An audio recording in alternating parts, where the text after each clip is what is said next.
नमस्कार। आज हम लोग करने वाले हैं कहानी गुलाब, जो लिखी गई है चंद्रगुप्त जी द्वारा। कहानी शुरू होती है इस प्रकार। श्रीनगर में शाही चश्मे की ओर एक सड़क जाती थी। सड़क के आसपास अधिक आबादी नहीं थी। यहाँ ज़्यादातर सूनापन रहता था। इसी सड़क पर हसना नाम का एक बूढ़ा कश्मीरी दिन भर बैठा रहता था और वो वहाँ बैठकर भीख मांगता था। वह जाने कितने बरसों से वहाँ बैठा भीख मांग रहा था और हसना वहीं बैठा हुआ सबको आशीर्वाद दिया करता था। इस कहानी की मुख्य पात्र है वंदेश्वरी। वंदेश्वरी को तीर्थ यात्रा का बड़ा शौक था। बचपन से ही वह श्रद्धालु थी। ब्राह्मणों से देवी देवताओं की चमत्कारों की कहानी सुनना उसे बहुत पसंद था। वह धनी परिवार से थी, इसीलिए वह हर वर्ष कहीं न कहीं तीर्थ यात्रा करने के लिए चली जाती थी। उसके पति भी संपन्न परिवार से थे। उनका नाम राम प्रताप था। देवी देवताओं में उन्हें श्रद्धा न थी। तीर्थ यात्रा करना और दान दक्षिणा देना उन्हें बुरा लगता था। वंदेश्वरी और राम प्रताप दोनों एक सुखी जीवन बिता रहे थे। घर में नौकर चाकर थे, किसी चीज़ की कमी ना थी। उनकी एक संतान भी थी जिससे उन्हें बड़ा स्नेह था और उनकी बेटी का नाम था नीरा। इस वर्ष वंदेश्वरी ने नीरा का मुंडन संस्कार करने का निश्चय किया। नीरा ने अभी तीसरा वर्ष भी समाप्त नहीं किया था। वंदेश्वरी की इच्छा थी कि नीरा के पहली बार कटे हुए बाल अमरनाथ की दैवीय गुफा के समीप वाले तालाब में विसर्जित करें। अगस्त के अंत में राम प्रताप और वंदेश्वरी नीरा को साथ लेकर यात्रा पर चल पड़े। अगस्त में वर्षा का पूरा जोर था। श्रीनगर पहुंचने पर राम प्रताप का स्वास्थ्य बिगड़ गया। उन्होंने यात्रा स्थगित करनी चाही, पर वंदेश्वरी न मानी। वंदेश्वरी नीरा तथा नौकर को साथ लेकर यात्रा के लिए आगे चल पड़ी। राम प्रताप श्रीनगर में ही एक होटल में रुक गए और अपनी पुत्री और पत्नी के लौटने की प्रतीक्षा करने लगे। वर्षा ने भी पूरा जोर पकड़ लिया। 5 दिन बीत गए, पर वंदेश्वरी ना लौटी। राम प्रताप स्वयं उसकी तलाश में निकल पड़े। राम प्रताप को वंदेश्वरी तो मिल गई, पर नीरा का कुछ पता ना था। सितंबर का महीना था। सर्दी बढ़ गई थी। बूढ़ा हसना सिकुड़कर अपनी जगह पर बैठा हुआ था। बिजली की चमक और बादलों की गरजने से स्पष्ट पता चल रहा था कि वर्षा होने वाली है। हसना अपनी झोंपड़ी की ओर बढ़ने लगा। झोंपड़ी में पहुंचकर उसने भोजन करने का इरादा छोड़ दिया। अंगारों से उसने अपनी कांगड़ी भर दी और लेटकर सुस्ताने लगा। इसी वक्त उस फकीर को सड़क पर से किसी बच्चे के चीखने की आवाज़ आई। फकीर ने इस बात की बिल्कुल परवाह नहीं की कि इस भयंकर वर्षा में उस पर कोई मुसीबत आ सकती है, और वो झोंपड़ी छोड़कर निकल पड़ा।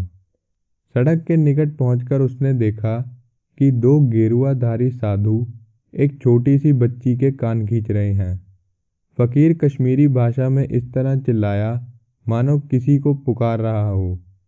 वो दोनों गेरुआधारी साधु हसना को इस तरह चिल्लाता हुआ देखकर डर गए और बच्चे को वहीं छोड़कर भाग गए। वह बच्चा 3-4 वर्ष की बहुत ही सुंदर बालिका थी। हसना उस रोती हुई बच्ची को अपनी झोपड़ी में ले आया। बालिका के कानों से खून आ रहा था। फिर हसना ने अनुमान लगाया कि वो दोनों साधु लुटेरे थे।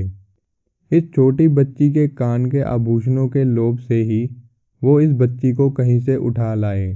फकीर का हृदय पिघल गया। उसने बच्ची को भात बनाकर खिलाया। बूढ़े हसना के मन में उस बच्ची के लिए बड़ा प्रेम उमड़ पड़ा। अब हसना ने देखा कि वो बहुत ही सुंदर बच्ची थी, तो उसने उसका नाम गुलाब रख दिया। हसना के जीवन में अब परिवर्तन आ गया था। उसने बालिका को हर प्रकार की सुविधा देने की कोशिश करी। वह मुसाफिरों से गिड़गिड़ाकर पैसे मांगता। उसने गुलाब को लकड़ी के 2-3 खिलौने ला के दिए। वह हर समय उसे अपनी नज़रों के सामने रखता। नन्ही गुलाब जब कभी बहुत प्रसन्न होती तो उस फकीर को बूढ़ा कहकर बुलाती। एक दिन एक अंग्रेज बच्चे को गाड़ी में बिठाकर आए ले जा रही थी। गाड़ी को देखकर गुलाब मचल उठी। वह ऐसी गाड़ी में बैठना चाहती थी। हंसना समझ गया। वह गुलाब को लेकर अपनी झोपड़ी में आ गया। उसने अपनी झोपड़ी में एक कोना खोदना शुरू कर दिया। वह खड्डा खोदने के बाद उसने वहां से चांदी के कुछ रुपए निकाले। वह श्रीनगर गया। उसने एक गाड़ी खरीदी।